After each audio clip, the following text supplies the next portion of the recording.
Como é a nossa reação quando somos disciplinados? Como reagimos quando somos confrontados em nossa vida espiritual? A forma como as pessoas se dirigem a nós afetam a forma como recebemos o confronto espiritual? E nossa reação? É fácil sermos amorosos, gentis e termos tato quando vamos lidar com outras pessoas? Precisamos orar e pedirmos a Deus para nos ajudar especificamente nessa área de nossa vida espiritual.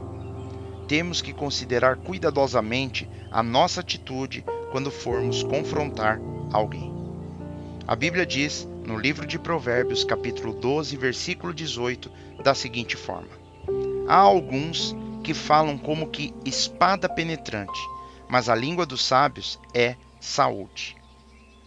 As palavras impensadas podem ferir tão profundamente quanto qualquer espada, mas as palavras sábias são capazes de curar uma alma. Quando decidimos confrontar alguém com amor, depois de verificarmos e corrigirmos a nossa motivação, nós precisamos planejar a nossa apresentação com muito cuidado. Nós temos que pensar em quando iremos dizer isso. Temos que tomar cuidado, temos que nos certificar de que a outra pessoa esteja bem e descansada. Precisamos pensar muito bem o que vamos dizer. Devemos cuidar para que o que dissermos seja bem recebido pela outra parte. E principalmente, temos que tomar muito cuidado com a forma como vamos dizer as coisas. Podemos avaliar 3 coisas que funcionam muito bem quando quisermos que a mensagem nossa possa falar ao coração da pessoa que amamos. Em primeiro lugar, precisamos falar com muito cuidado. Precisamos ter muito tato.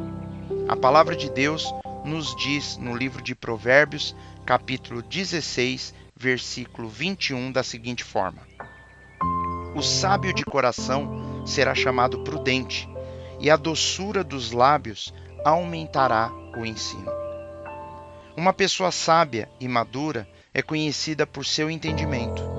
Quanto mais agradáveis são nossas palavras, mais persuasivos seremos.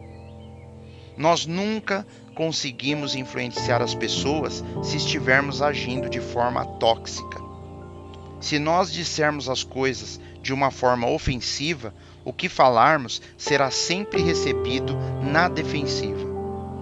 Com certeza, isso gerará conflitos e discussões que nunca nos levam a nada. Mas quanto mais agradáveis são as nossas palavras, mais persuasivo seremos. Em segundo lugar, precisamos falar com amor, com compaixão, nos colocando no lugar do outro. A Bíblia diz em 2 Coríntios, capítulo 6, versículo 13, da seguinte forma: Ora, em recompensa disto, falo como a filhos, dilatai-vos também vós.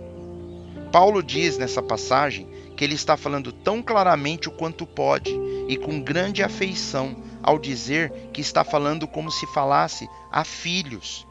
Nós não podemos nunca usar a verdade como um martelo. Não podemos bater nas pessoas com a verdade. Nós precisamos dizer as coisas de uma forma carinhosa. E como sabemos que estamos dizendo as coisas de uma forma amorosa? Como nós podemos avaliar a forma em que nós nos expressamos com elas? Sabemos que quando estamos falando, seja única e exclusivamente para o benefício deles e não o nosso. Em terceiro lugar, precisamos falar as coisas de uma forma suave.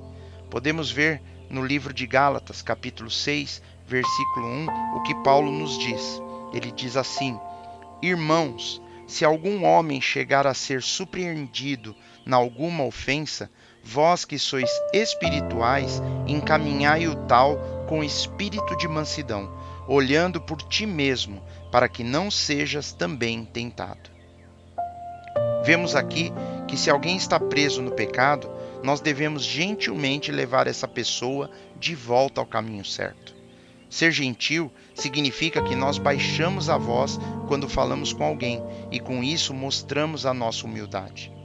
Talvez podemos até qualificar a nossa abordagem, dizendo algo desse jeito: eu posso estar até errado sobre isso, mas... Ou então nós poderíamos dizer algo assim: eu certamente não sou perfeito, tenho muitos problemas na minha vida. Ou talvez poderíamos dizer assim: talvez eu não seja a melhor pessoa para poder tratar isso com você, mas... E aí falamos o que precisa ser dito. Nós não devemos falar com elas como se nós fôssemos um disciplinador. Precisamos declarar gentilmente como todos nós precisamos de ajuda em algum ponto de nossa vida e devemos expressarmos nosso amor e a verdadeira preocupação que temos por essa pessoa. Quando planejarmos esse encontro, precisamos nos lembrar desta equação: verdade mais tato mais tempo. Isso gera transformação. Eu vou repetir mais uma vez: verdade mais tato mais tempo. Isso gera a transformação.